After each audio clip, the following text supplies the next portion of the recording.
Welcome to the debate. Stop waiting for the prince. How to write your own fairy tale.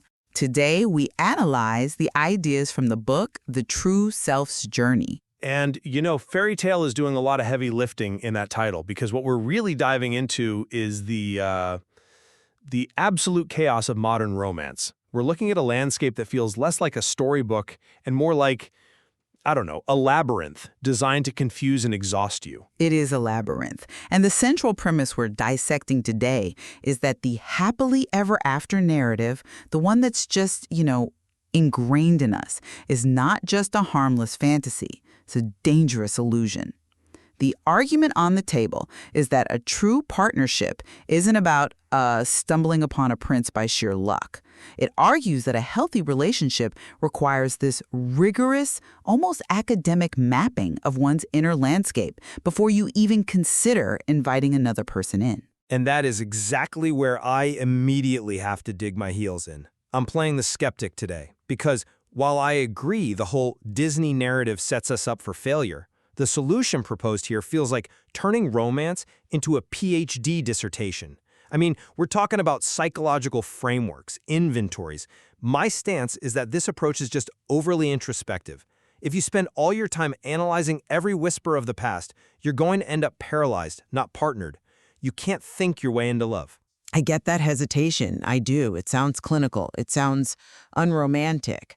But I'm representing the view that this rigorous self-analysis, specifically using frameworks like attachment theory and inner mapping, is really the only way to build emotional resilience. The argument is that if you don't do this work, you just remain a reactive participant in your own life. You're doomed to repeat toxic cycles, constantly biting what the material calls poisoned apples, because you never learn to tell the difference. We will definitely get to the poisoned apples. That concept is actually one of the more compelling parts of this framework. But let's start at the bedrock. This whole philosophy hinges on distinguishing between two versions of ourselves. What is this inner mapping really asking of us? Okay, so it starts with a fundamental distinction, the true self versus the false self.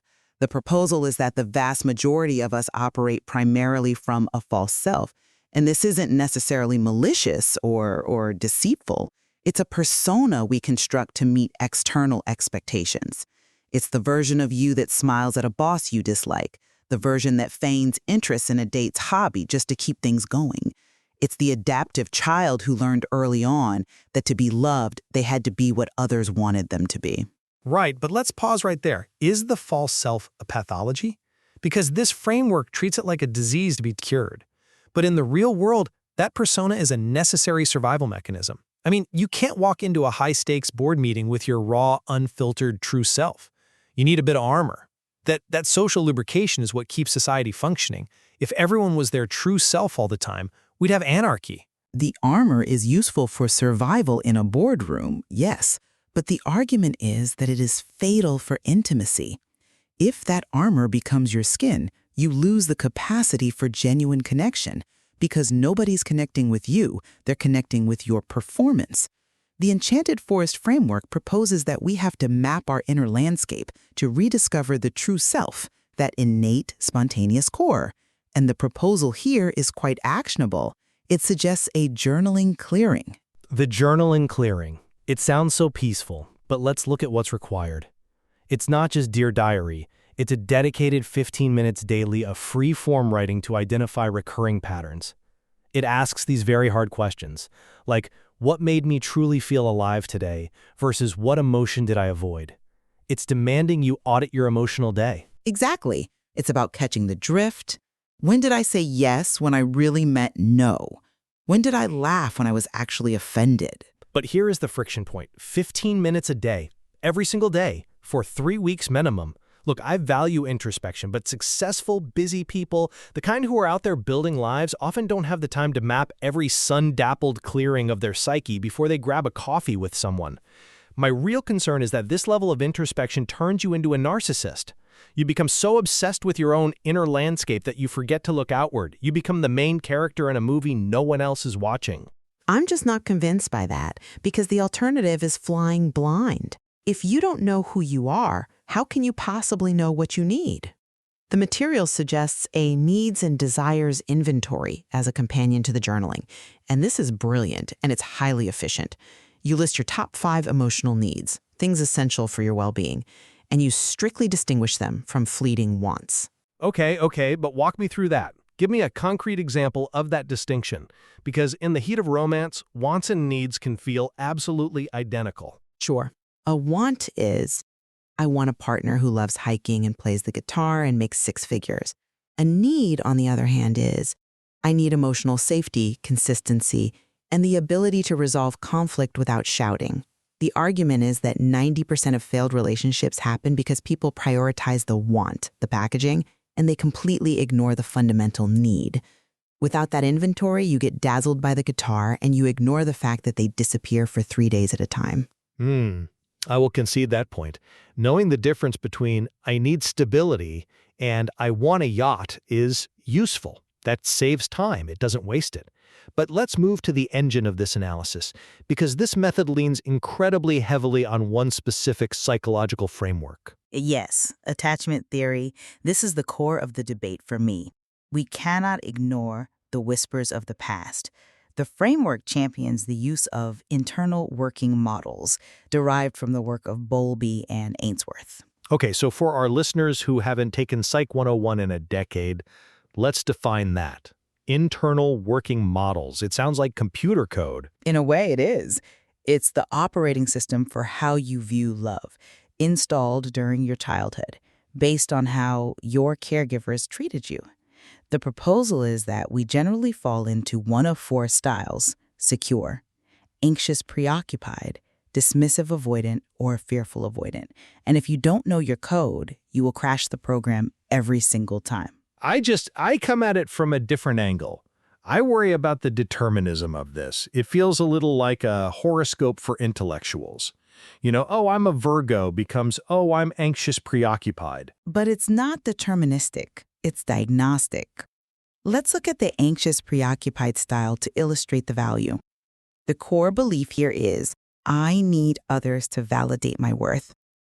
If you don't know you have this blueprint, you will sabotage relationships by needing constant reassurance. You'll interpret a partner's silence during a workday not as they're busy, but as they're leaving me. The method argues that understanding this allows you to shift from being reactive to being a conscious architect. You can feel the anxiety rise and say, wait, this is my attachment system firing, not reality. That is a compelling argument for self-regulation, I'll give you that. But I see a huge risk of the self-fulfilling prophecy. If I take this assessment and I label myself dismissive avoidant, someone who values independence, do I then just stop trying to be vulnerable? Do I just say, sorry, I'm avoidant, that's my blueprint, deal with it? It becomes a shield, not a map. It gives people a clinical excuse for bad behavior. That is a risk, of course, but the goal of the framework is explicitly to move toward earned security, not to stagnate in a label. It's about rewiring the code, not just accepting that it's broken. But does it work that way in practice? I mean, the material asks us to analyze childhood whispers. I'm sorry, but I just don't buy that excavating your relationship with your mother is always necessary to have a good date on Friday night. Focusing on these whispers can create a barrier to intimacy in the present. Instead of analyzing blueprints, shouldn't we just focus on current behaviors? Is this really practical for a young adult, or does it require a PhD to date effectively? It requires emotional intelligence, not a PhD. And frankly, ignoring those whispers is what leads to the most critical danger the material highlights: betrayal blindness. If you don't understand your past, you won't see the danger in your present. Okay, this concept of betrayal blindness is strong, I have to admit. Even as a skeptic, I found this section gripping.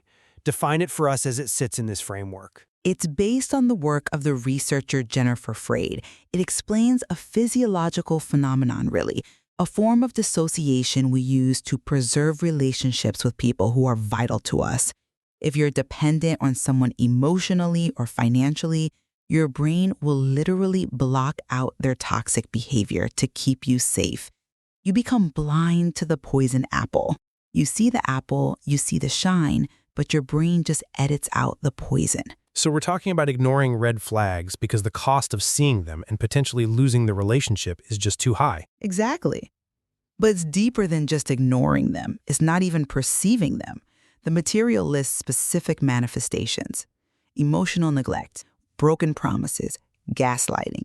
The argument is that without high emotional intelligence, specifically the ability to physically feel that tremor of discomfort when a boundary is crossed, you're just walking into a trap. You need to recognize that poisoned apple before you take a bite. That tremor is your body telling you what your brain refuses to see. I agree that gaslighting and abuse are serious, and this tool is vital for those extremes, but I question the threshold for the red flags presented here. I mean, the material lists emotional neglect as a consistent dismissal of feelings. In a long-term relationship, sometimes a partner is just tired, sometimes they're busy, sometimes you just don't care about your bad day at work because they had a worse one. If I'm constantly scanning for neglect, I'm creating a surveillance state in my relationship. I think that's a slippery slope argument. There's a massive difference between one bad day and a pattern. The material emphasizes the pattern. But the implementation roadmap for detaching from these patterns is incredibly aggressive. It suggests a communication strategy and boundary definition within weeks of noticing an issue. My fear is that this hypervigilance creates a paranoia that just kills organic romance. If every time my partner forgets to text back, I'm journaling about inconsistencies, I'm not giving the relationship room to breathe. The advice to walk away is too easily applied to minor inconveniences, and that prevents people from learning compromise. That's an interesting point, though. I would frame it differently.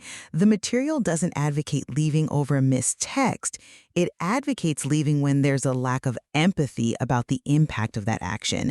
That's the key red flag, an inability to understand or share your emotional experience. That isn't a minor inconvenience. That is a fundamental incompatibility.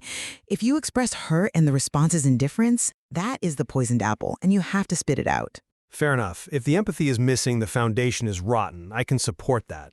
But let's talk about what happens when it does end. The material has a very dramatic way of framing breakups. You mean the hero's trials? I find this framing incredibly empowering. I find it a bit grandiose. It reads like Joseph Campbell trying to navigate Tinder. It's based on the Jungian concept of individuation. It frames a breakup not as a failure, but as a catalyst. It argues for radical self-acceptance and an internal locus of control. The idea is that we have to grieve and process to integrate the shadow, those parts of ourselves we rejected to please the partner. If we don't, we just repeat the cycle. The resilience-building roadmap is essential here. Acknowledge, cultivate self-compassion, and then reframe. Integrate the shadow. It sounds like a fantasy novel. Let's ground this. What does that actually mean for someone going through a divorce? It means looking at the parts of yourself you're ashamed of. Maybe you were needy. Maybe you were cold. The shadow isn't evil. It's just the part of you that you hid to keep the peace. Integrating it means admitting, yes, I was part of the dynamic. Look, I'm all for resilience, but does framing a breakup as a heroic quest actually help? Or is it just an Evo-soothing narrative? I didn't get dumped. I'm on a quest for individuation. Sometimes, a breakup is just a breakup. It sucks, you cry, you eat ice cream, and you move on. But do you move on? Or do you just find a different face for the exact same dynamic? That is the crux of this argument. Without the hero's trial, you're just pressing reset on a broken game. The trial forces you to look at your role. It asks you to practice radical self-acceptance. That's another term I struggle with, radical self-acceptance. If we accept all our flaws and shadows, where's the incentive to improve? It can slide into complacency. I'm late and rude because that's my shadow self. Take it or leave it. It sounds like an excuse. No, that's a distortion of the concept. Acceptance isn't approval of bad behavior. It's acknowledging reality so you can change it. You cannot change what you refuse to look at. The roadmap includes reframing and learning, identifying specific lessons. It's active, not passive. It's saying, I have a tendency to be controlling when I'm scared. I accept that this is part of me, so now I can manage it. I see the utility in that, but I just think sometimes resilience isn't about a deep inner blueprint analysis. Sometimes it's simply getting back out there without over-processing the trauma. You don't need a resilience-building roadmap to go to dinner with a new person. You just need courage. Courage, yes, but blind courage leads you right back to the same cliff. And this brings us to the final phase of the framework, crafting the tale. This is about active versus passive love. This section felt like project management for romance. I was waiting for a Gantt chart to pop up. It's practical. The argument is that happily ever after is dynamic, not static. It requires constructive conflict resolution and shared values. The material emphasizes that compatibility isn't serendipity. It's about how your differences interact. You have to build it. I agree that effort is needed, but the proposed method is so clinical. There are success metrics and timelines. We're treating a relationship like a quarterly business review. Love should be an exquisite dance, not a strategic audit. But the dance requires steps. It requires rhythm. If you're stepping on each other's toes constantly, it doesn't matter how much love there is. Sure, but you don't count the steps out loud while you're dancing. The material suggests that core values compass and aligning on ethical principles before things get serious. It feels like you're interviewing a candidate, not falling in love. Where's the mystery? Where's the spark that defies logic? The spark is often just anxiety in disguise. That's what the attachment theory section taught us. What feels like chemistry, that butterfly feeling, is often just our attachment systems activating because we feel insecure. The active love approach suggests we replace that volatility with secure attachment and effective communication. Real love is, well, it's boring compared to the drama of dysfunction, but it lasts. Real love is boring. That's going to be a tough sell for the poets. But let's dig into that. Can you strategize your way to a feeling? The material talks about identifying compatible partners by moving beyond the superficial shimmer. But sometimes that shimmer is what gets you in the door. If I approach every date with a checklist of emotional intelligence and shared vision, I'm going to seem cold, calculated. I'm going to seem like I'm trying to hire them for a job. You'll seem self-possessed. You will seem like someone who knows their worth and isn't willing to settle for scraps. The empowered ever after isn't about finding a savior. It's about being the sovereign individual.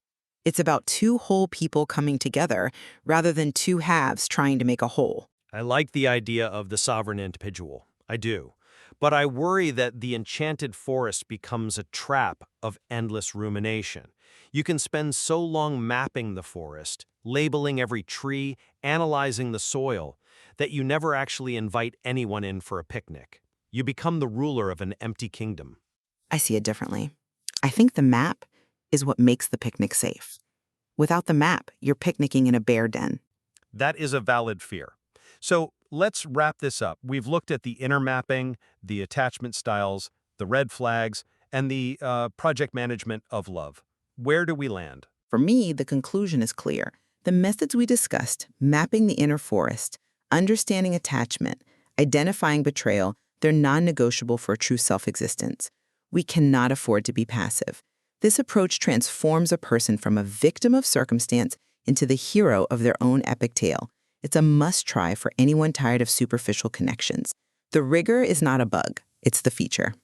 And I acknowledge the intellectual rigor. It's smart, it's deep. But I have to warn the listener, the enchanted forest can become a maze. While the red flag detection is useful, especially regarding gaslighting, the method should be approached with caution. If you analyze every text message through the lens of attachment theory, you are going to analyze the joy right out of your life. Use the map, sure, but don't forget to look up at the trees. Sometimes a cigar is just a cigar, and sometimes a late text is just a late text. A fair warning, the source of these frameworks, The True Self's Journey, offers a comprehensive guide. But as with all maps, you have to decide where you want to go. Exactly. Decide if you need a map for every inch of your forest or if you prefer to wander a bit. That's all for today. Thank you for joining The Debate. See you next time.